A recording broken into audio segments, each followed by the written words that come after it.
مبشرا ونذيرا وبعثه داعيا إليه بإذنه وسراجا منيرا. الحمد لله الذي جعلنا من أمة سيدنا محمد صلى الله عليه وسلم. والحمد لله الذي أحيانا بأسماعه الحسنى. اللهم صل على سيدنا محمد وعلى آل سيدنا محمد. Baik Bapak Ibu yang dimuliakan Allah, alhamdulillah barusan kita berziarah kepada Tuan Syekh Muhammad Yasin Asy-Syattari, ya, yang berthariqah Syattari. Kami pun waktu remaja sempat ngaji Syattari kepada Abu Yadarlis namanya bin Hasan Basri. Beliau murid dari Tuan Syekh Muhammad Jamil Taram. Ya.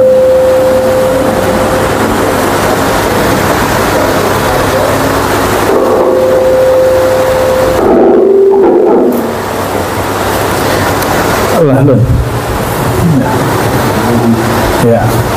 Nanti tesnya sebelum ngaji Pak ya.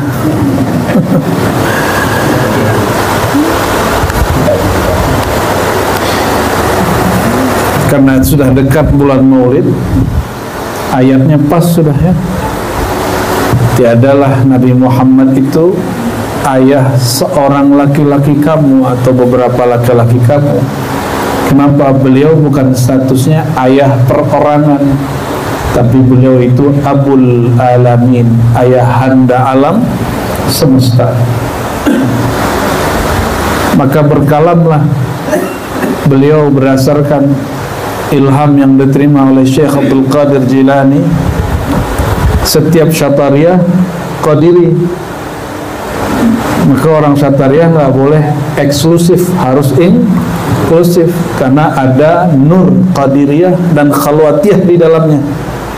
Ya, sanad Syattari yang saya terima ada Qadiriyahnya, ada Khalwatiyahnya. Makanya ada sembahyang 40 itu Khalwatiyah. Ada zikir hu Allah, Allahu, zikir zahir, zikir batin, zikir kayak gitulah macam-macam ya. Adapun kajian diri, ma'rifat diri itu kajian hakikatnya. Maka belajar thariqat itu ada kajian zikir, ada talqin, ada baiat, lalu ada taklim ilmu hakikat. Di banyak tempat hanya zikir, taklim hakikatnya tidak ada. Tapi di kebanyakan sekarang di negeri kita, di khususnya Sumatera Barat, hanya ngaji hakikat, zikirnya tidak ada. Kalau ngaji hakikat tanpa latihan zikir, kaji tinggi, wadahnya tidak cukup. Kolbu ini wadah. Kalau wadahnya tidak dipenuhi dengan nama Allah, akhirnya belajar hakikat tambah sombong. Disitulah kejadian ada fitnah di kalangan orang Syattariyah. Kalau Allah mengaji Tuhan, tidak usah sembahyang leh. Sebab Tuhanlah dalam diri awak. Ada aja Tuhan, kena ada sembahyang leh. Kami cari apalah sebabnya ya. Padahal pembawa Syattari ke negeri kita ini, sehingga negeri kita diberkahi, Maulana Syekh Burhanuddin.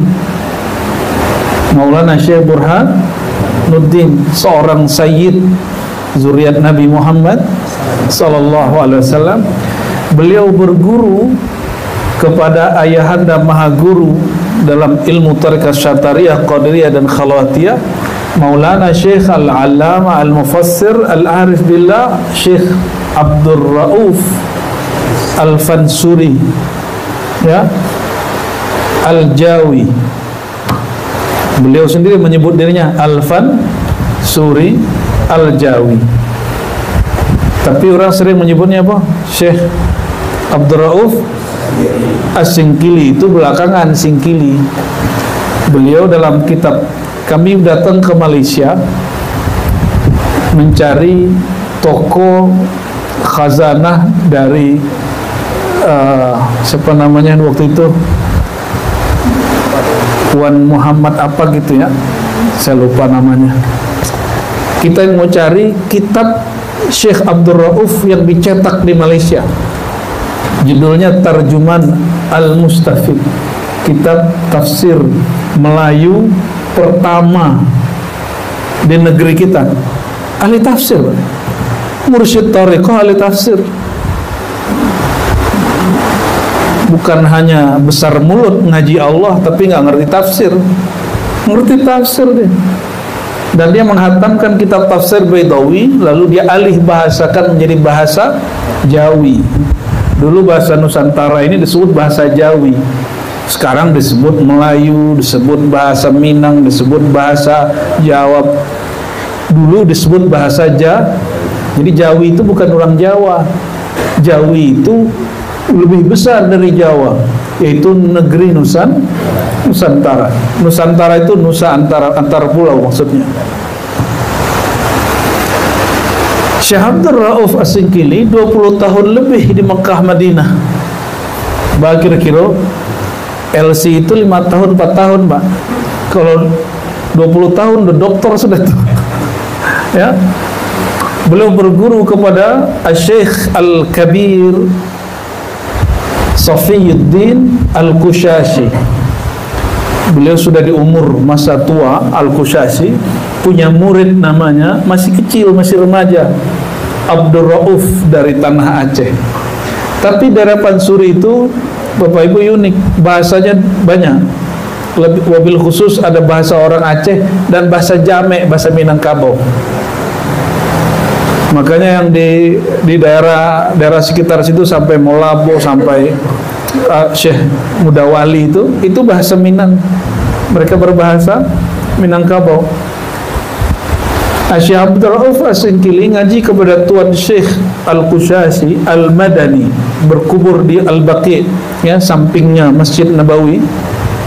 Nah, kalau Bapak Ibu berumrah, jangan lupa ziarah kepada kakek guru Syatariah. Tapi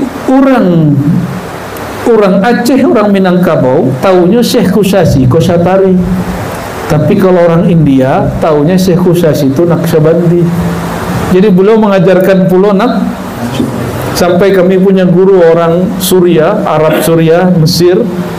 Mereka taunya Qushashi itu Naqsyabandi.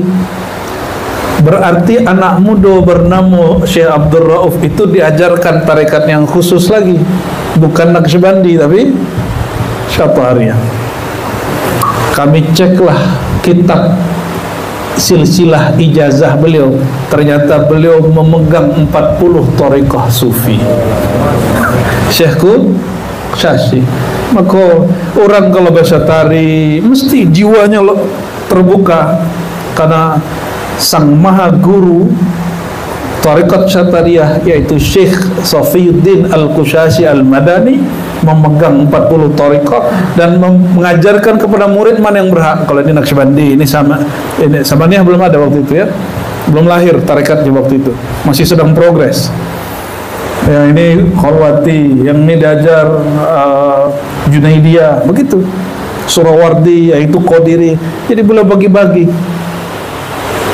Dan beliau seorang ahli hadis. Sembayang 5 waktu. Itu sembayang wajibnya. Kalau sembayang daimnya, setiap nafas naik dan turun. Ya. Syekh Safiyuddin Al-Qushashi. Beliau punya murid pelanjut setelah wafat, Syekh Abdul Rauf di tanah kita. Kemudian mengangkat khalifah pengganti beliau di Madinah, namanya Syekh Ibrahim Al-Qurani. Beliaulah yang menulis dalil zikir keras. Karena orang Syatari ini zikirnya kan keras juga, Pak. Ya. Yang kami terima dulu dari Abuya Darlis bin Hasan Basri, salah satunya zikir keras itu. Cuma kebanyakan zikir keras kami bertanya, Abuya, kalau zikir kau tak dengar jadi orang, ada nak zikir yang lebih dahsyat daripada kau? Ada katanya, atau rahasia. Dalam kalam-kalam kami diberilah rahasia itu. Tidak lama setelah itu beliau berpulang juga.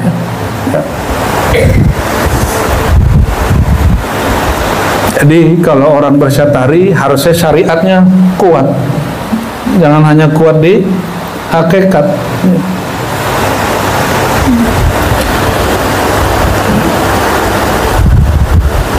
Kita baca ayat tadi yang dibaca Dinda Qori ini, surah Al-Ahzab, ini tentang Nabi Muhammad sallallahu alaihi. Jadi kalau ngaji hakikat nggak ngaji Nabi Muhammad, terbakar itu orang, sombong nanti. Ya, mesti ngaji hakikat Nabi Muhammad sallallahu alaihi wasallam. Surat Al-Ahzab surat 33 ayat 46. A'udzubillahi minasyaitonir rajim. Ya ayuhan nabi, wahai nabi. Nah, ini uniknya Nabi Muhammad itu di Quran tidak dipanggil dengan nama fisiknya.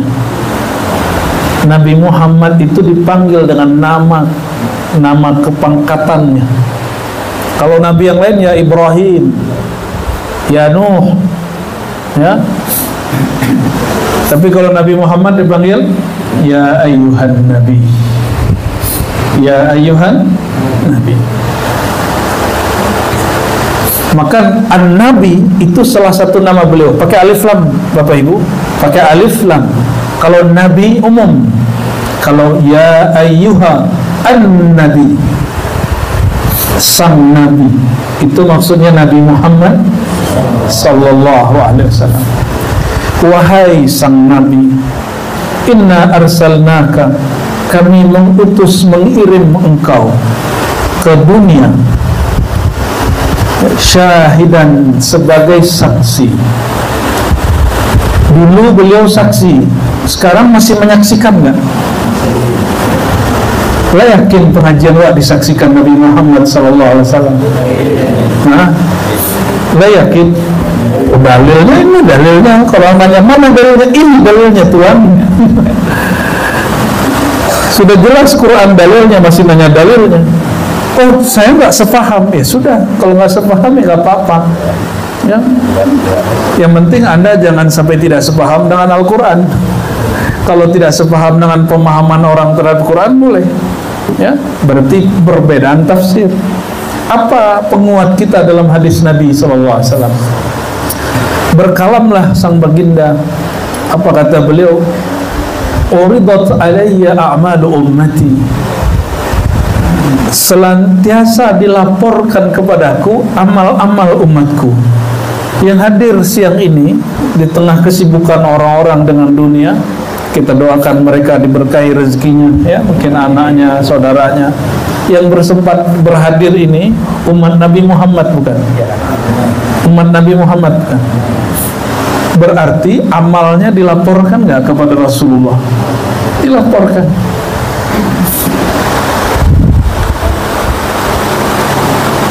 Bayangkan, Rasulullah itu ayahanda semua ruh. Berarti kita anak rohani Nabi Muhammad SAW. Bapak Ibu punya anak di sekolah, ada laporan anak tawuran, sedih nak? Ingin membuat Rasulullah sedih? Banyak-banyaklah tingkah laku, baulahlah kawan, ya, tidak usahlah sembahyang, kajilah tinggi, tidak terlelah lado dalam diri. Ya, itu baulah nama itu, sombong namanya itu. Nabi Muhammad itu adakah makom lebih tinggi dari beliau? Tidak ada. Masih sholat nggak? Masih sholat. Nah, Bapak Ibu, sembahyang 5 waktu itu bagi ahli hakikat justru keringanan. Aslinya sembahyang itu 50 waktu. Maka jika hanya 5 waktu, mudah bagi ahli hakikat. Sebab setiap nafas dia sembahyang, setiap nafas dia sholat. Akhirnya diringkas jadi 5. Berarti mudah nggak sholat 5 waktu? Ya, jadi sholat 5 waktu itu bukan masalah kita sudah sampai kepada Allah atau belum sampai. Itu hanya masalah aqimis sholata lidzikri. Dirikanlah, sempurnakanlah sholatmu lidzikri, untuk mengenang aku, mengenal aku. Adakah ma'rifatullah itu terbatas atau tak terbatas? Kajian ma'rifat itu terbatas atau tak terbatas? Babateh atau indah? Kullau kana, gimana ayatnya? Kullau kana al-bahru midadan li kalimati rabbi ma nafidat kalimatu rabbi. Gimana ayatnya? Begitu ayatnya. Ayatnya itu kullau kana al-bahru midadan li kalimati rabbi ma nafidat. Ya. Kalimah la nafida qabla an tanfad. Ya. Seandainya semua samudra itu dijadikan tinta untuk menghitung kalimat Allah, nikmat Allah, itu kaji biasa. Kalimatu Rabbi itu sia. Kalau Sayyidina Isa kalimatullah itu single, satu kalimah. Kalau Nabi Muhammad kalimatu Rabbi. Kalimat itu kalam, semua kalam Allah Ta'ala itu Sayyidina Muhammad Sallallahu Alaihi Wasallam. Maka Sayyidina Isa bergelam kalimatullah, Nabi Muhammad kalimatu Rabbi. Mana yang lebih banyak? Maka Sayyidina Isa kalimatu Rabbi as-saghir, kalimat ini mini word of God, ya. Kalimat kecil dari Allah. Sayyidina Muhammad kalimat besar, kalimat agungnya Allah SWT. Sirnya Sayyidina Isa dari sir Sayyidina Muhammad Sallallahu Alaihi Wasallam. Jadi kalau kajian ma'rifat itu berhenti di zaman dulu, berarti Tuhan sudah memutus, sudah membatasi daripada kajian hakikat ma'rifat kepada Sayyidina Muhammad Sallallahu Alaihi Wasallam. Dah ada ujung. Kalau sudah selesai. Ya, ada nasadang rajin menasalah subuh nak. Kau tambahlah jadi emperakaan, tak usah. Sama lah sampai benar rasa bertuhan, tak bolehlah dikurangin. 2 rakaat itu menjadi 1. Apalah tidak sembahyang? Paham maksudnya? Ya, hapus syariat enggak. Syariat sudah selesai. Al-yawma akmaltu lakum. Tapi rasa bertuhan itu yang perlu ditambah. Itu yang tidak ada habisnya. Rasa bertuhan itu yang tidak ada ujungnya. Jadi apakah Tuhan di dalam? Enggak. Rasa Tuhan, rasa bertuhan ya di dalam. Tinggi mana kaji? Kaji lo diri nampe kena. Itu kaji lama tu Pak. Pajak kaji itu. Pajak kaji itu. Tapi kalau kamu biar orang selesai, adanya tidak usah. Tapi kalau kamu buat tambah mantap orang berhamba kepada Allah, lanjutkan kaji itu. Jadi yang di dalam diri itu Tuhan atau rasa Tuhan? Temuilah Tuhan dalam diri awak. Ini temui Tuhan dalam diri awak. Yang dimaksud hadis qudsi ku hadis dhaif menurut hadis. Inna ma wasi'ani ma wasi'ani ardi wala samai, inna ma wasi'ani qalbu abdil mu'min. Tidaklah sanggup menampung, bukan menampung aku di situ, menampung nama aku, makrifat terhadap namaku, langit dan bumi. Itu maksud ayat aradnal amanah, kami tawarkan amanat mengenal nama aku kepada langit dan bumi. Fa abaina ayyahmilna, tapi mereka enggan semua. Jadi kalau ada turun kalimah malatuh guna merapi. Kalau turun kalimah ke kalbu, paling tak lagi. Ya badan aja Allah. Paling beritusnya aku beliau pakar juga. Beliau orang Syatarijo, Syatari masa mudanya, Asaliyah pakai. Kemudian ujung Naqsybandijo sama Nia. Jadi ketika kalimah masuk ke dalam diri insan, paling badan bergetar. Itu yang disebutkan dalam surat Az-Zumar. Faqashairu minhu juludul ladzina yakhshawna rabbahum. Ya, surah Zumar ayat 22, 23, 24 ya. Bukalah surah Zumar itu, surat 39. Bergetar karena kalam Allah, karena kalimatullah, karena nama Allah, karena zikrullah, karena mengenal Allah. Kulit orang beriman cuma bergetar, tidak sampai meledaknya dong. Canggihnya tubuh manusia kok. Itulah makna walaqad khalaqnal insana fi ahsani taqwim. Manusia itu susunan struktur dirinya itu secanggih-canggih struktur. Lebih hebat dari semua robot, semua pesawat, semua yang ada di alam semesta. Sampai kini ada teknologi menciptakan rambut ledo, menciptakan gigi ledo yang bisa tumbuh. Nah, ada gigi palsu bisa, tapi gigi asli bisa tak? Jenggot ada pelingwing tempel, tapi yang asli tumbuh tidak bisa. Diciptakan teknologi ditanam tidak bisa tumbuh. Mesti diambil yang asli dari ciptaan Allah Subhanahu wa ta'ala. Betul-betul canggih. Jadi satu helai rambut, satu tetes darah, satu sel dalam tubuh itu sangat. Di situ struktur nama Allah terpancar dalam diri manusia. Kenapa tubuh kita nggak hancur diberi kalimatullah? Sebab nama Allah dipasangkan di dalam tubuh itu. Dan semuanya bermuara pada Ka'bahnya badan bernama qalbu, jantung. Maka berkalamlah para ulama. Bakok di Madinah, lahirnya di Makkah. Ternyata diungkap dalam beberapa kitab ilmu hakikat. Nabi SAW tubuhnya diambil, ya, Nabi Adam itu sampai turunannya diambil tanahnya dari bahan tanah terbaik di Mekah dan tanah terbaik di Madinah. Maka berpulangnya di Madinah. Itu rahasia diungkap oleh para ulama. Ya, Imam An-Nabahani membahas itu. Al-Imam Yusuf Nabahani. Yusuf Nabahani itu guru dari ulama dari Piyaman, tapi dia lahir di Mekah. Namanya Syekh Muhammad Yasin pula namanya.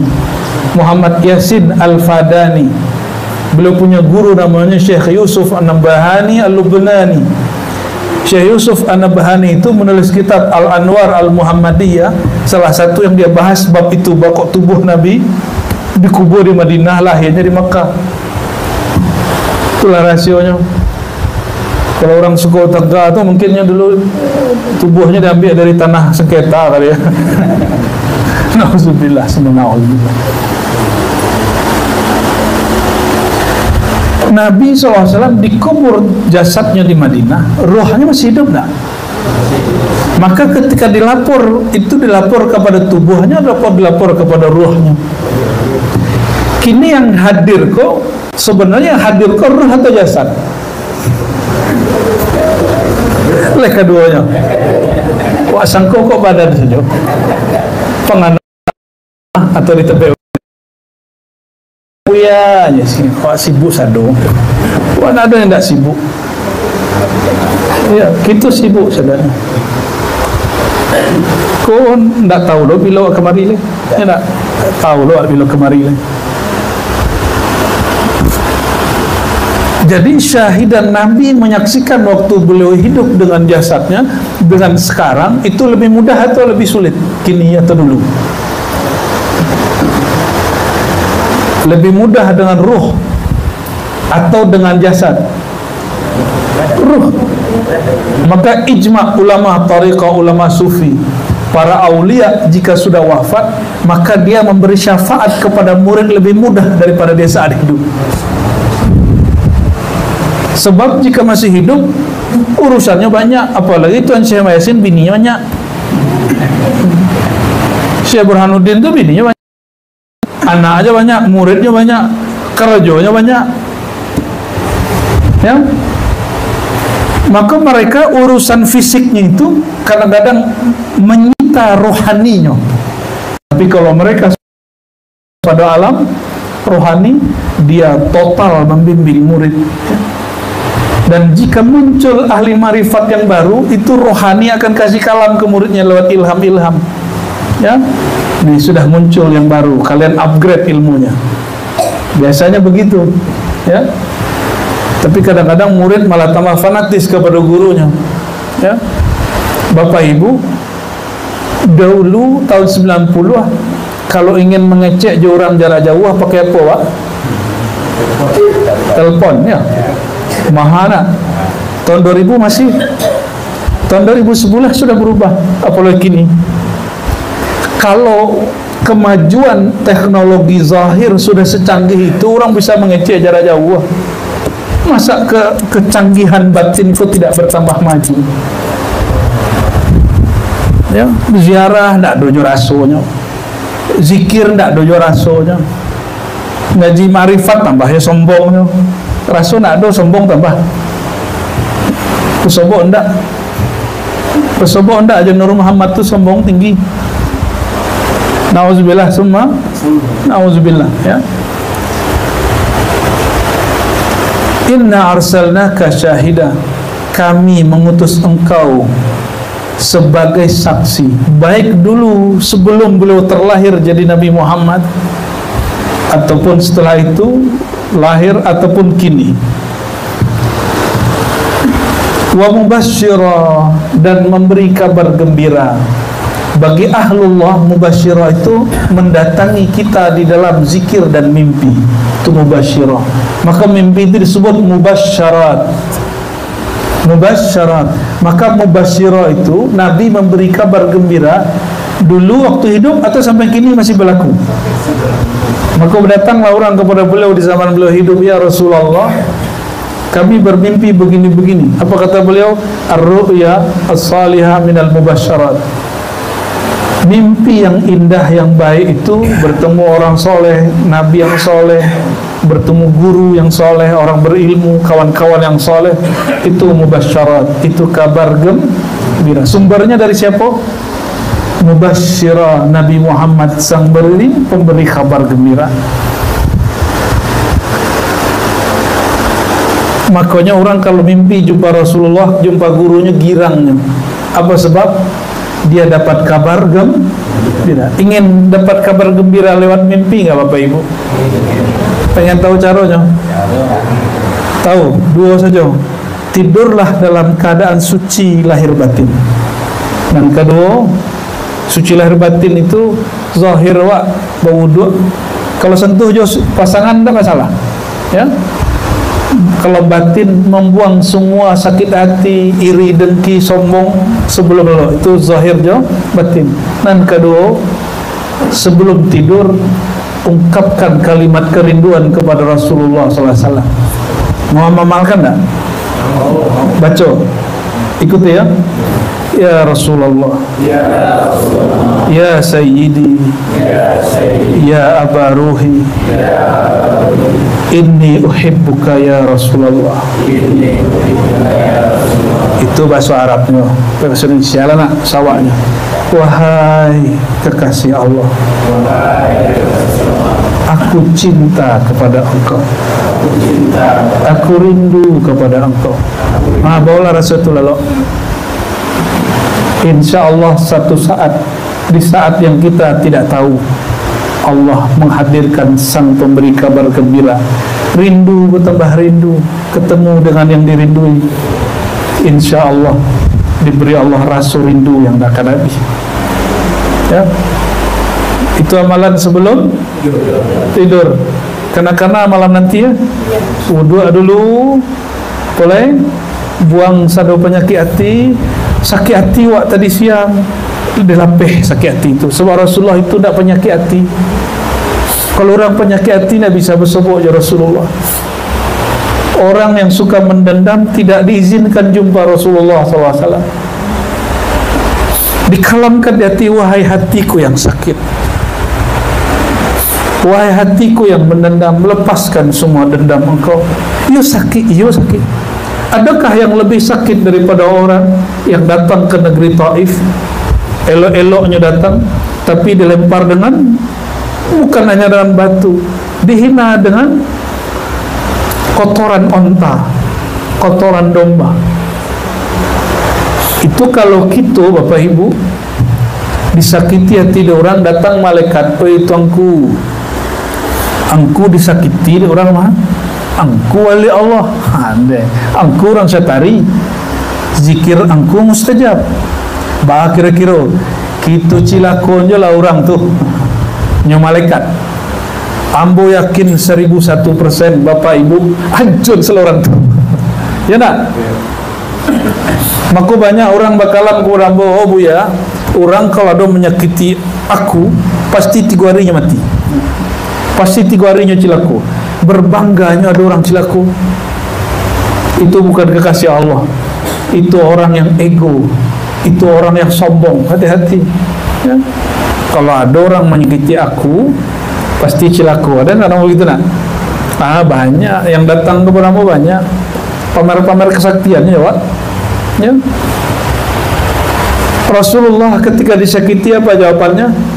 Ya Allah, mereka tidak faham, tidak mengerti siapa aku. Tidak usah dibayangkan kita madun barale Pak, tersinggung seketik de mama, de kemanakan, de tetangga, de saudara, bisa sebulan tak sapu-sapu. Maka kami menikah tak ada barale lah.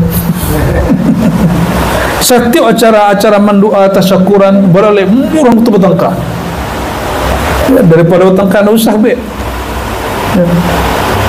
Adat itu bersandikan sara, bukan bersandi siara. Iku adat membuat orang bersiara. Tahu bersiara nak? Bercakap ya, bertengkar. Kini adat bersandi siara. Seharusnya adat bersandi. Kalau di dalam syarak awak disakiti, awak doakan kebaikan orang tu. Itu yang disebut Nur Muhammad tu. Jadi siapakah orang yang fana dalam Nur Muhammad SAW?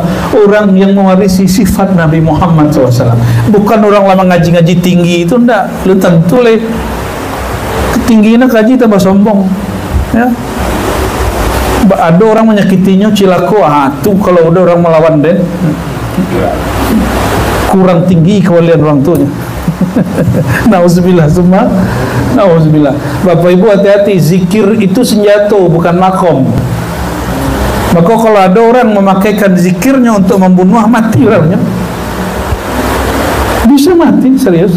Karena az-zikru silahul mu'minin. Zikir itu senjata orang beriman. Untunglah Bapak Ibu udah jadi nabi kan. Kalau jadi nabi disakiti orang sekete, hancurkan negeri ya, negeri aku. Tanjung Ampalu. Ala kene Palu, Tanjung Ampalu. Itulah rahasia Sayyidina Muhammad sallallahu alaihi wasallam, mubasysyira. Disakitinya ada orang, beliau tidak merasa sakit hati. Ingin jumpa Rasulullah? Jangan penyakit hati. Awalah selawat buya, wala zikir buya, kan gitu kecek kawan ya. Awaklah tarikan boleh bayat, bakon tak sebutnya Nabi itu yo. Nabi itu tak pernah jauh pada awak nak jauh Nabi. Kacamata tidak diganti, masih kacamata hitam black. Allahumma salli ala sayyidina Muhammad. Wa nadhira. Rasulullah itu juga memberi peringatan ya. Tapi peringatan itu dengan sayang, bukan ancamannya itu karena sayang, bukan mengancam itu karena bengis marah. Kalau zaman kini orang mengancam anaknya, memperingati anaknya karenanya marah. Kalau beliau tidak. Itu sebabnya Nabi Muhammad SAW mengatakan, man la'antuhu, siapa yang pernah terlaknat di lisanku,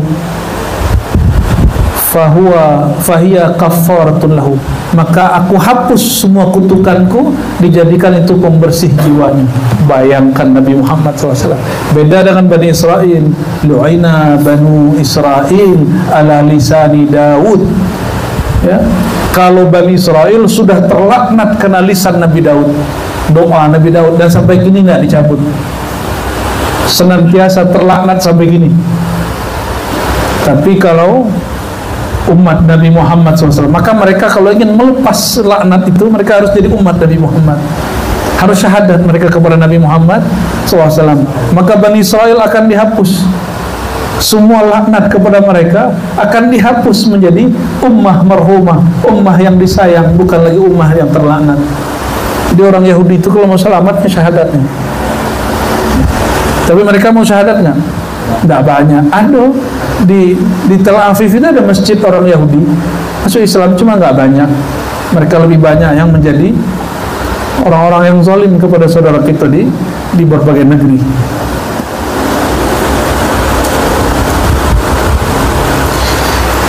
Kemudian di ayat ke-40, tadi 45, sekarang 46 ya, salah nomor itu tadi. Wada'iyan ilallah, tugas Sayyidina Muhammad SAW, da'iyan ilallah, da'i kepada Allah. Jadi da'i itu artinya apa da'i? Orang yang menyeru, mengajak ilallah kepada Allah, bukan kepada memviralkan dirinya, memasyhurkan dirinya, bukan. Nabi SAW tugasnya memasyhurkan Allah, maka Nabi ikut dimasyhurkan oleh Allah Subhanahu wa ta'ala, karena Allah lah yang maha zahir.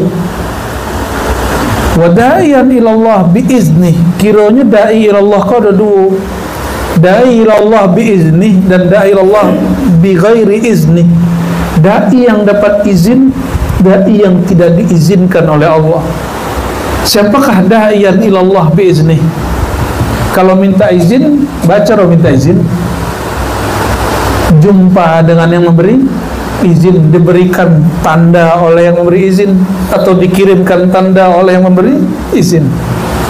Nabi Muhammad SAW jumpa dengan Allah yang beri izin dan diberi tanda bahwa ia diizinkan oleh Allah Subhanahu wa ta'ala. Nah, Bapak Ibu yang berkawan Allah, jadi kalau ingin kita menjadi da'i, jadilah da'i pewaris Nabi. Ambo bertanya, negeri tadi Tanjung Apalu. Kalau kita ke Tanjung Apalu dari Payakumbuh, tidak tahu jo jalan seorang atau ajak orang yang tahu. Yo, nama. Awak ke Padang. Ya, awak tak tahu Padang yang maku kira itu Padang Sedempuan. Yo. Cek ke utara, cek ke barat. Ya. Bah kira-kira. Kami pernah begitu dulu. Awak menyewa angkot ingin ke Kampung Badui di Banten. Kecek sopirnya, awak tahu Badui itu. Naiklah kami. Angkot tu Masya Allah harusnya sampai 1 jam, 5 jam kami belum sampai lagi. Habis lo bensin kawan. Lah mendorong pula kami.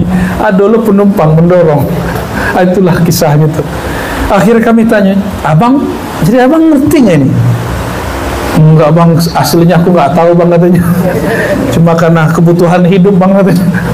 Assalamualaikum sudah. Akhirnya kita hubungi yang lain. Jadi kalau tidak tahu jalan ke sampai, akhirnya orang tuh mengajak kepada. Jadi syarat da'i ilallah, syaratnya bermakrifat, mengenal Allah. Mengaji diri harus tahu dengan diri. Mengaji zikir harus pernah menempuh jalan zikir. Pakai GPS nawa ada tahu, salah juga. Sebanyak aku surau Syekh Muhammad Yasin namanya mah, yang sezaman dengan Syekh Muhammad Yasin itu ada Syekh Muhammad Yasin di setuju nama Muhammad Yasin itu tarekat coba lain. Wah, itu mengerikan itu Bapak Ibu. Kami datang pertama kali itu segitiga bermuda dijemurkan di situ, di negeri adat yang bersandi syarak.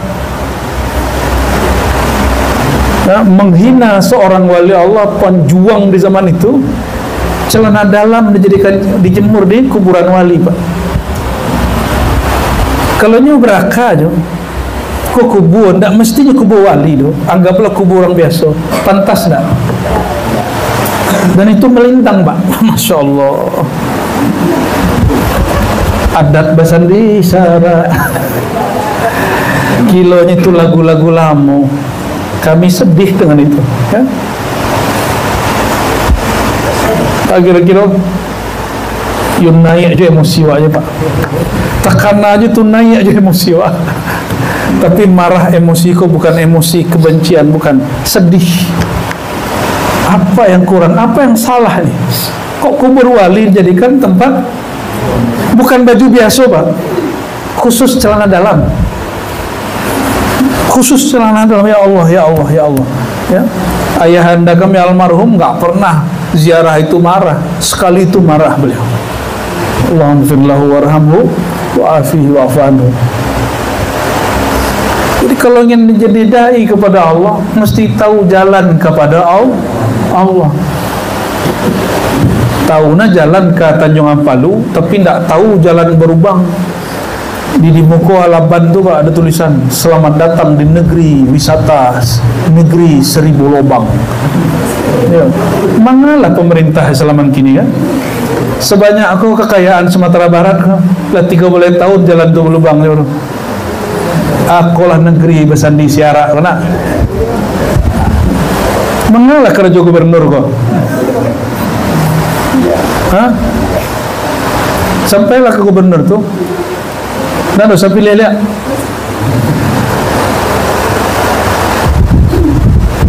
Kisah Sayyidina Umar dibaca-baca, dijadikan khutbah, tapi amaliyahnya nggak diikuti. Bawa agama dalam kampanye.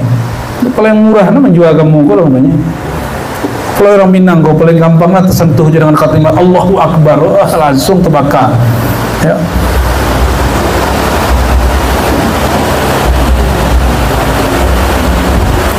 Wada'ian ilallah, ya. Da'i ilallah kalau nya seorang pemimpin, da'i ilallah itu berlaku adil. Maka yang dipayungi pertama oleh Allah di akhirat bukan mursyid, bukan orang tahajud nomor 7 paling terakhir.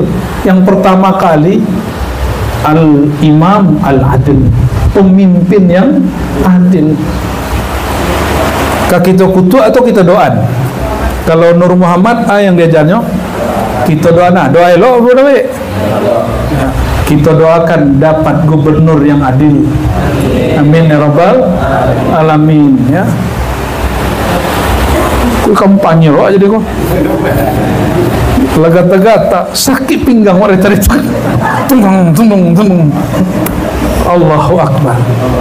Nusantara Indonesia yang dibangga-banggakan 1000 jalannya, 1000 lubang. Selamat datang tulisan itu. Sakit paluannya Pak.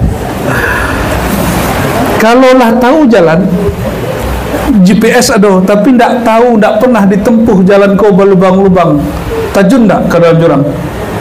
Nah, kelebihan orang yang tahu dengan jalan, lambe-lambe lah Pak sopir. Iyo ada di GPS 1,5 jam, tapi wak sampai pasti 2,5 jam. Apa sebab? Jalan berlubang. Selamat datang di negeri 1000 lubang. Allahu Akbar. Kalau di Banjar itu Bapak Ibu, tambang-tambang itu dipegang oleh anak negeri. Mereka itu tidak hanya memperkaya diri sendiri, dibuatnya jalan untuk jalur truk, dibaguskannya jalan untuk anak negeri. Bukan hanya memperkaya diri, ya. Itu orang Banjar tuh yang paling kaya kini di Indonesia. Semua presiden takluk kepada beliau, ya. Presiden yang belakang-belakang tuh. Nyoba acara undang presiden, langsung presiden datang. Ini lebih kaya daripada presiden. Begitu mereka. Nggak tahu siapa megang tambang tuh kan, merusak bumi tapi tidak mencintai orang di bumi. Silakan eksploitasi alam, tapi anak negeri di alam itu kasih fasilitas yang baik. Sepakat tak? Jadi gubernur lah Pak Sedekoli.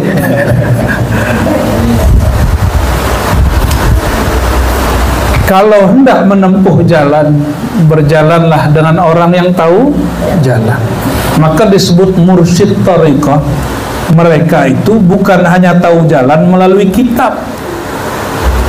Di kitab disebutkan zikir pertama iko, zikir kedua iko, kaji kedua, ketiga, sampai usul kepada Allah.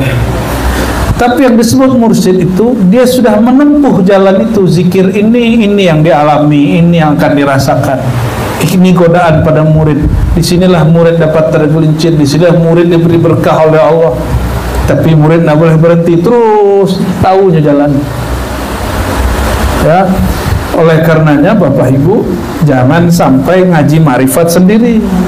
Apa kata Sayyidina Muhammad SAW? Alaikum bil jamaah, hendaklah kalian jaga sikap berjamaah. Orang berjamaah itu satu komando, nah. Ya, al-arwah junudun mujannadah, semua ruh itu mesti ada yang mengomandoinya. Ruh berpenyakit, ketuanya orang paling banyak penyakitnya. Ruh yang durhaka, ketuanya orang yang paling banyak durhaka. Ruh yang bercahaya dengan nama Allah, ruh yang bercahaya dengan ma'rifatullah, ruh yang bercahaya dengan kerinduannya kepada Rasulullah SAW pun yang akan memimpinnya. Ruh yang paling rindu, paling ma'rifat kepada Allah dan Rasulullah SAW. Kalau dalam dunia militer, komandannya memberikan instruksi, semuanya patuh kan? Kalau nggak patuh, dapat sanksi, atau memang bukan bagian daripada anggota. Nyusup, ketahuan menyusup.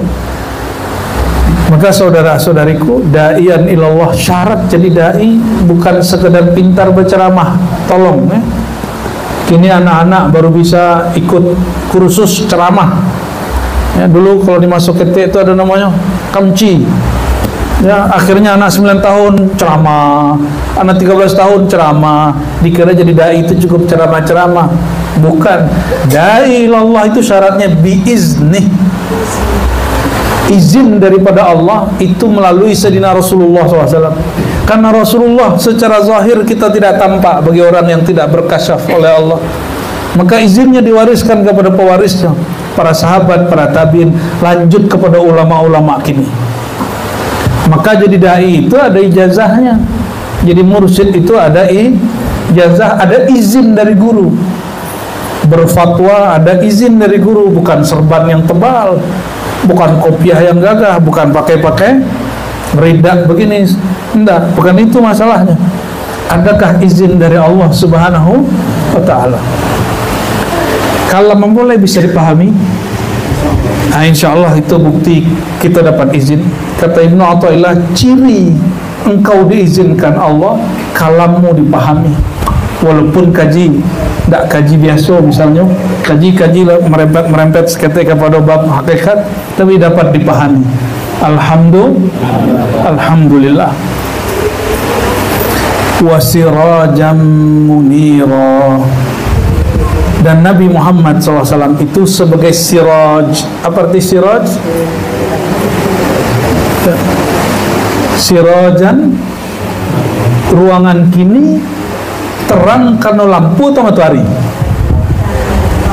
Kini gua ruangan awak kini karena lampu atau matahari? Coba matiin lampu santa. Coba matiin santa. Lihat terang enak. Tuh, masih terang kan? Berarti yang menerangi ruangan awak kini. Nah, matahari itu cahayanya disebut siraj.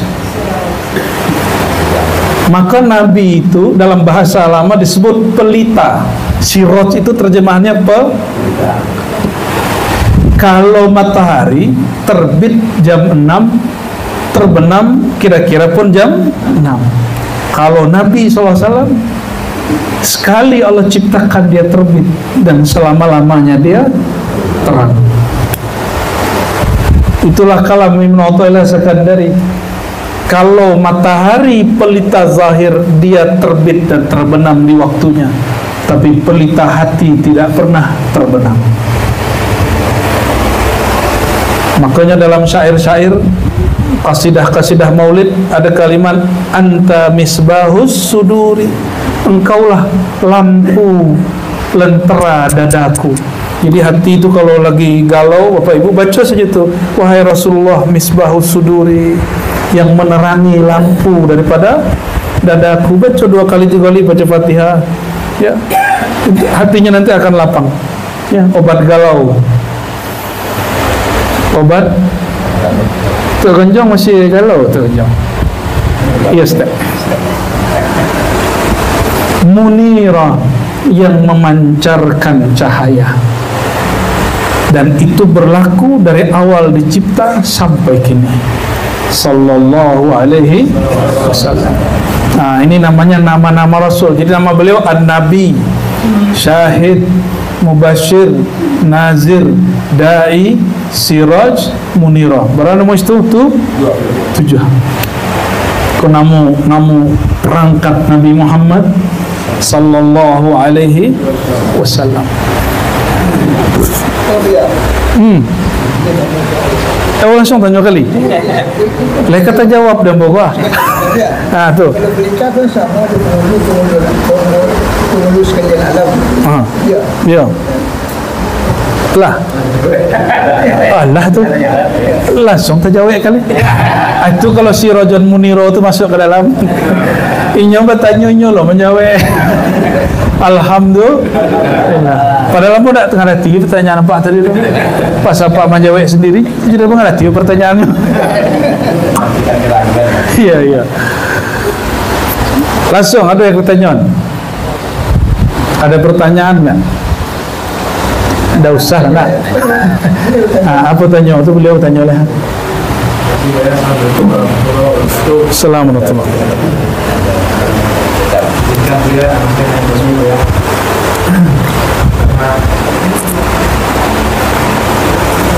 Saya merasa terharu pertama beliau sudah menyampaikan tahap-tahap. Pertama tadi ini konfirmasi gitu ya. Hadis Jibril itu kayak pertanyaan Jibril kepada Nabi Muhammad sallallahu alaihi wasallam. Karena pertanyaannya tentang Islam, dijawab. Kedua, iman, dijawab.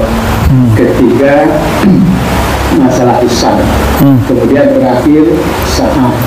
Memang itu tidak dijawab, tapi ada tanda-tanda. Pertanyaan saya dulu ya, Islam itu banyak keterangan gue sampaikan pusat. Itu naik ke iman, hakikat apa namanya ini ya, pemahaman yang mendalam. Di atas itu lagi ihsan. Apakah itu yang disebut makrifat Allah sesuai dengan makamnya gitu kan? Jadi salah maafkan saya ya kalau memang saya memahami atau mencoba memahami seperti itu. Jadi kalau tidak selesai saya masuk ke hakikat itu jadi masalah. Apalagi sampai ke ihsan. Baik. Terima kasih ya. Di hadisnya dimulai dengan pertanyaan apakah itu Islam. Jadi suatu kali Jibril berupa seperti Nabi Yusuf dalam rupa Dihya Al-Kalbi datang kepada baginda Nabi Muhammad SAW. Apa kata Umar? Itu orang rambutnya sangat hitam, bajunya sangat putih, tidak ada orang yang mengenal dia. Tiba-tiba duduk di depan Nabi Muhammad lalu memanggil ya Muhammad. Ya, mempertemukan lututnya dengan lutut baginda Nabi Muhammad SAW. Ya Muhammad, apa itu Islam? Apa itu iman? Apa itu ihsan? Kapan kiamat? 4 pertanyaan. Lalu dijawab oleh Nabi Muhammad SAW dengan pertanyaan yang kita sebut hari ini rukun Islam, rukun iman, ihsan, dan hari kiamat. Pertanyaannya, apakah dimulai dari syariat dulu atau dimulai dari mana dulu gitu ya? Mungkin maksud pertanyaannya, tapi tolong perhatikan, Nabi awal diutus mengajak sholat atau ngajak mengenal yang disembah? 13 tahun di Mekah, Nabi mengajarkan sholat 5 waktu atau mengajarkan Qul huwallahu ahad?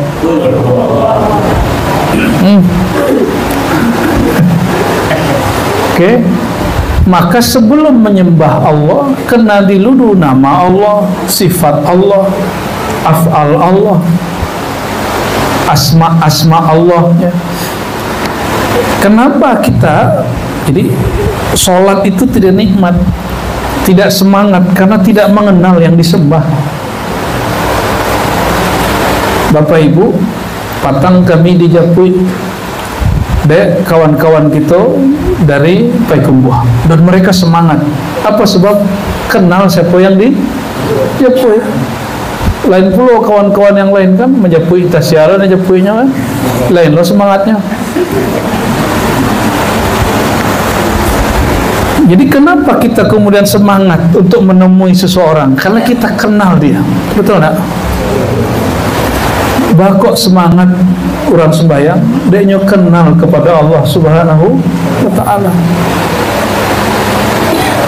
Jadi seberapa dalam kenal kepada Allah, sedalam itulah, sejauh itulah semangat orang bertuhan, bersembahyang, berzikir. Ya, semoga yang ikut ngaji ini tanda ada kedalaman rindu itu kepada Rasulullah SAW. Amin ya.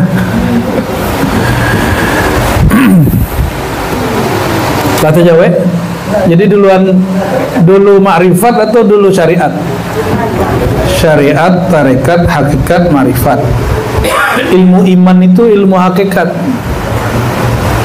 Orang di hakikat belum selesai, mesti nyampe ke ma'rifat. Ma'rifat itu isinya adab. Anta abudallah, engkau sembahyang kepada Allah seakan-akan engkau memandangnya, maka pasangkan adab memandang. Maka setinggi-tinggi orang mengenal Allah, dia akan tambah beradab. Dan orang ahli adab tidak mungkin mengingkari salah satu perintah Allah sembahyang, tidak mungkin. Kalau ada seorang tidak sholat, selama tidak mengingkari kewajiban sholat, kita masih husnuzon, berbaik sangka kepadanya. Tapi kalau nya mengecewakan mengalah sembahyang tu ada Allah dalam diri dan, nah itu salah hakikat. Tidak sampai ke ma'rifat tuh. Ma'rifatnya belum ma'rifatnya baru di pangkah hakikat.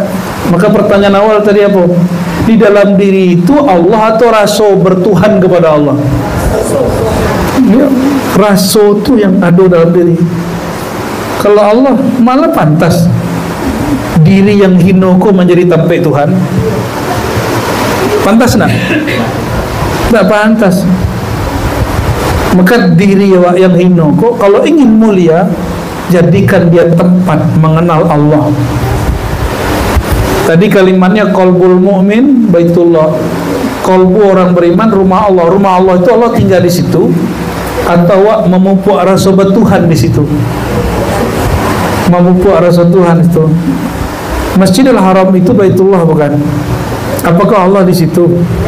Allah menyembah Ka'bah. Ada yang menyembah Ka'bah? Musyrik itu. Ka'bah itu hanya lambang pemersatu sholat, lambang pemersatu umat. Jadi kalau kiblat itu menghadap, berarti menghadap itu belum tentu menyembah. Yang menyembah itu ruku dan sujudnya. Kalau ada yang berniat sujud kepada Ka'bah, musyrik.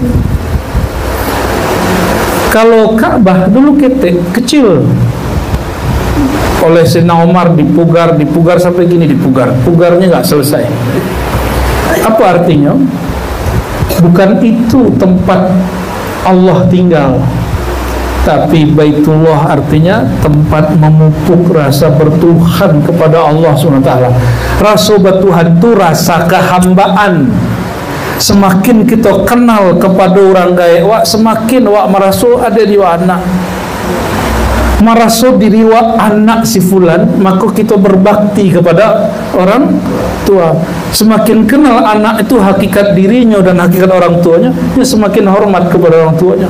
Semakin kenal diri seorang hamba, dirinya adalah hamba, dirinya diciptakan oleh Allah, dirinya dihembuskan ruhnya oleh Allah, semakin dia merasa berhutang banyak kepada Allah Subhanahu wa Ta'ala.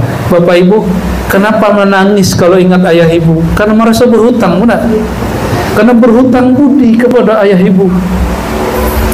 Dan hutang budi itu, orang tua itu diwasiatkan oleh Allah, wa wasainal insana biwalidayhi ihsana. Jadi sumber utang itu bukan orang tua. Yang mewasiatkan kepada orang tua untuk menjaga anak itu adalah Allah. Diberilah orang tua itu fasilitas oleh Allah. Maka sebenarnya kita berhutang kepada orang tua atau kepada Allah? Tapi karena orang tua itu wasiatnya Allah, kita menghormati orang tua. Orang tua rohani siapa? Rasulullah SAW. Kalau sudah faham kita anak-anak rohani Rasulullah SAW, maka kerinduan kepada orang tua rohani itu tambah besar. Bersalawat itu pasti rindu.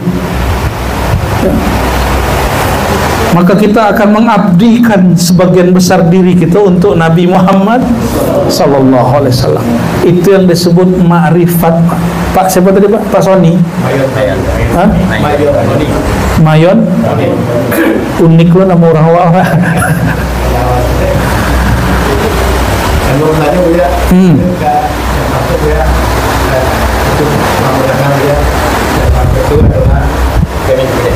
Pertanyaan yang tak jawab dari Rasulullah adalah Bapak Buya sampaikan itu kajian akhir zaman. Mungkin ada tanda-tanda itu ya, Buya bisa uraikan itu. Itulah banyak kajinya di online. Nah, nanti buka aja, ada daurah kajian Imam Mahdi, kajian hadis Sunan Abu Daud. Jadi kajian tentang akhir zaman itu tidak boleh keluar dari dua hal. Satu hadis Nabi, yang kedua ilham Rabbani yang turun kepada wali. Tapi karena kita kemudian sulit percaya wali, dia dah pakai hadis Nabi. Dan ada 9 hadis dalam Abu Daud tentang sosok Al-Mahdi. Ya, itu lafaz yang luar biasa. Nanti silakan disimak ulang balik. Ya, ulang ulisiko bisu selesai lah. Lah tuh, ya. Termasuk orang yang berjalan tanpa sepatu dan berperang. Itu cuma ungkapan-ungkapan majazi. Orang kampung masuk ke gedung. Kini masuk ke gedung itu mesti jadi pejabat nak.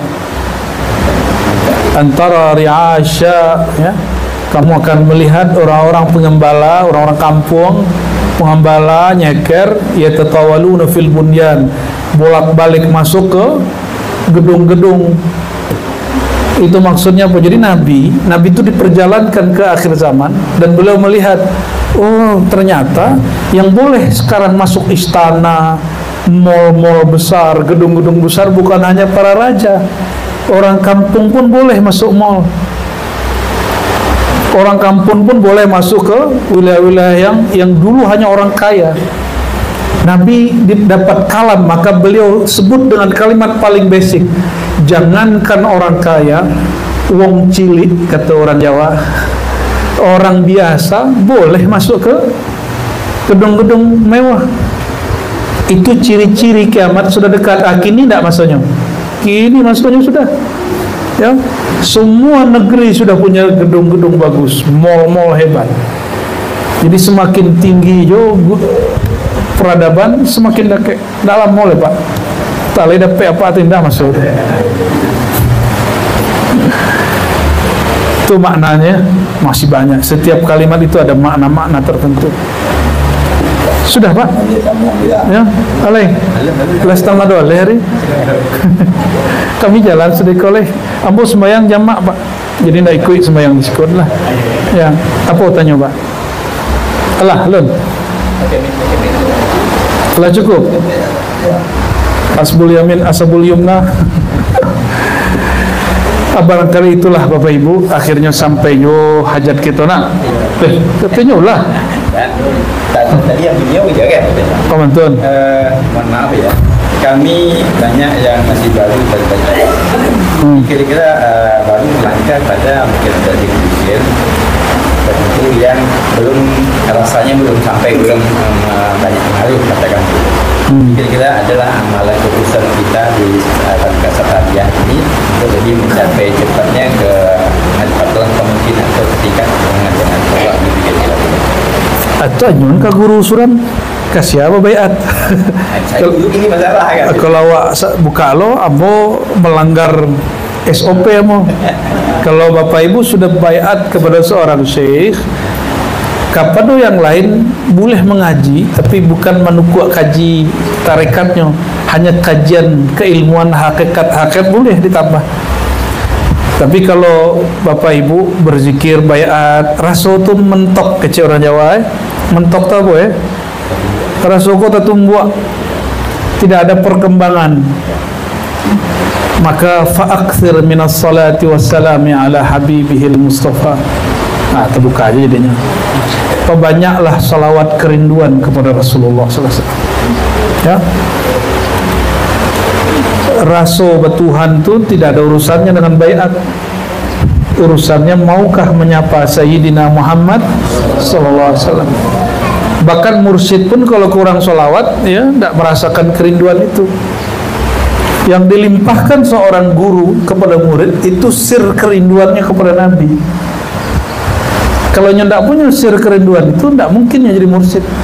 Berarti kalau sudah diangkat beliau jadi mursyid, gurunya memandang ada rohani yang bercahaya di dalam kalbunya. Maka Bapak Ibu, hormatilah guru, percaya kepada guru, baru mengalir keberkahan. Ya, kalau tidak hormat kepada guru, tidak percaya, tidak trust kepada guru, apa yang akan mengalir? Apalagi nanti kalau kejadian, nah guru itu banyak salahnya. Nampaknya salah guru ini, hati-hati Pak. Selama si murid masih memandang guru itu beraib, ada juga kekurangannya, itu si murid tidak akan merasakan manisnya ilmu guru. Guru itu tidak maksum, tapi syarat seorang murid ayu azima syekhahu, itu sepakat ahli tafsir, ahli hadis, ahli fikih, ahli tarekat, ijma, mentakzimi gurunya. Dengan segala kekurangan guru itu kita takzimi. Asbab apa? Sir di dalam dirinya bukan sir yang kurang itu, tapi sir Nabi Muhammad SAW. Masih ingat nggak di film-film kolosal itu kalau ada utusan bawa surat dari kaisar, ketika dibaca semua orang tunduk nggak? Bukan tunduk kepada si yang bawa, tapi tunduk kepada pengirim surat. Kalau tidak bisa menghormati guru, zahirnya hormatilah sir yang Allah titipkan kepada guru, yaitu sir ilmu mengenal Nabi Allah, mengenal Allah Subhanahu wa ta'ala. Salah mau nampak juga kesalahan guru, tidak akan bisa menikmati ma'rifatullah. Buya itu ya hebat, tapi batapi juga guru itu. Atau canggihnya orang di negari adat bahasa di Sarak. Mohon maaf Pak, mau kol labarala mau berguru di Minangkabau. Setiap bersobok jo murid-murid lalamu lah tulah sekian tahunnya bersobok. Selalu itu katanya. Pak Syekh kita itu mau sahibul karomah, tapi batapinya. Lah jalan lo gitu ke negara lain, ke Lombok, ke Maluku, ke Sulawesi. Hampir semua yang membuat si murid tidak usul kepada Allah karena bergurunya bertapi. Gurunya masih pakai tapi, ya sudah, itulah jatahku. Tapi itu yang tapi sedap ya, tidak bisa katakan. Paham ya? Itu yang dari luar secara ngaji adab. Kalau untuk ketarikotan, ambil kepada guru ya, bantulah. Kalau ada masalah aja ditinggalnya surang, bantulah guru tuh, tinggal seguru tuh ya. Ada masalah hukum, guru carikan pengacara. Ada masalah rezeki, guru carikan nyawiti ya. Kok surangnya carikan bini ya. Kok nak berumahnya buen rumah, indak bersuraunya buen surau, indak berpitinya. Yang penting beliau nyaman mengajar sir ma'rifatullah. Maka orang-orang itu disebut khadam-khadam Rasulullah melalui gurunya. Itulah amalan Sayyidina Abu Bakar, Sayyidina Umar, Sayyidina Utsman. Ketika Nabi nampak adanya susah, dibantunya. Nabi itu jarang memikirkan diri sendiri. Nabi itu mikirin umat. Maka Nabi itu menikah, Nabi itu makan, minum, itu cuma hiburan sedikit untuk Nabi Muhammad SAW. Maka Abu Bakar itu tidak tega memandang Nabi. Tanggungan Nabi itu banyak ya. Tapi jangan sampai mursyid lah tahu lo ada murid itu dieksploitasi lo muridnya kan. Itu kalam kami juga sama guru tuh, udah urusan bapak ibu tuh dong. Ya, jangan bapak urus lo mursyid tuh. Yang mengurus mursyid para mursyid, bukan murid ya. Awak lo mengurus mursyid itu datang mursyid Pak. Awak lo datang syekh, tentu datang syekh makomah. Apalagi ada murid bekalam, si anu tu makomnya si nana, aneh itu lebih tinggi. Berarti murid kau lebih tinggi pada dua syekh tu. Nauzubillah, semua nauzubillah. Allah Pak, Allah sampai hajat. Allah tu, langit lagi. Kita ada banyak orang mengartikan zuhud itu yang melepaskan dunia. Nah, bagaimana kira-kira dengan Betul itu Pak. Melepaskan dunia dari dari tempat mengingat Allah. Tempat Allah di mana? Kolbu. Masjid surau ku pantas nggak gitu di dalamku membicarakan kredit. Makanya makruh mengumumkan barang hilang di masjid di surau. Apalagi baitullah hakiki di dalamku. Haram hukumnya membawa namo dunia ke dalamku. Membawa oto, hutang, masalah rumah tangga, tidak boleh. Masalah rumah tangga di kepala. Masalah dompet cuk di kepala. Di kolbu itu mengenal yang mengurusi rahmat Allah turun ke rumah tangga, yang mengurusi, yang menurunkan rezeki sehingga masuk ke dalam dompet, ke dalam saku. Itu kolbu. Jangan sampai urusan-urusan luar masuk ke dalam kolbu. Itu najis. Najisnya kolbu adalah memikirkan dunia dengan hati. Maka mandi taubat itu bukan mandi-mandi basiram-siram. Mandi taubat itu liraf'i hubbid dunya minal qulub, untuk mengangkat najis junub dunia dari hati. Itulah yang disebut mandi taubat. Itulah hakikat bertobat. Jadi kalau orang bertobat astagfirullah, belumnya menghakikatkan, mengeluarkan kotoran-kotoran dunia dari kolbunya, belum disebut tobat. Jadi zuhud itu Pak, apa boleh punya oto rancak boleh, bini rancak boleh, rumah rancak boleh. Mereka lah apa sebab bini rancak? Boleh pakai baju rancak. Apa kata Nabi SAW? Ya, datang sahabat, wahai Rasulullah, saya suka berpakaian style bagus. Bapak jangan kira Sarawak apa kok tak bara dibandingkan sarung-sarung dijual di Jawa. Di Jawa itu ada sarung harganya 7 juta, ada 12 juta, ada 20 juta sarung Pak. Tak boleh onda apa adanya. Makanya kiai-kiai gus-gus habib-habib di Jawa itu bangga ke bandara pakai sarung. So sarungnya seharga koper-koper orang tuh dari sisinya. Ya. Kalau celana paling guntiangnya 300, kainnya 50, 20 lah kan. Beratus lah. Sarung mereka itu harganya ya, standar-standar 1 juta, 2 juta. Belum lah baju kokonya, belum lo ridaknya tuh. Aduh. Bertanyalah sahabat ke Nabi, ya Rasulullah, bolehkah aku memakai baju-baju yang bagus, rumah yang bagus, kendaraan yang bagus? Apa kata Nabi SAW? Innallaha yuhibbu ayyara athara ni'amihi ala abdi. Hadis Imam Tirmizi, hadis sahih. Allah senang, ridha melihat sang hamba memakai fasilitas nikmatku. Maka salah satu cara bersyukur, pakailah barang bagus, hargai diri yang sudah dicipta Allah. Ya, bukan berbangga badai pakai baju rancak, menghargai tubuh yang sudah dibuat oleh Allah. Nah, bako berumah rancak, bako berkursi rancak, menghargai tubuh untuk duduk, bukan berbangga-bangga kepada makhluk. Itu yang disebut zuhud. Itulah zuhud Imam Abul Hasan Syazili, itulah zuhud Nabi Muhammad SAW.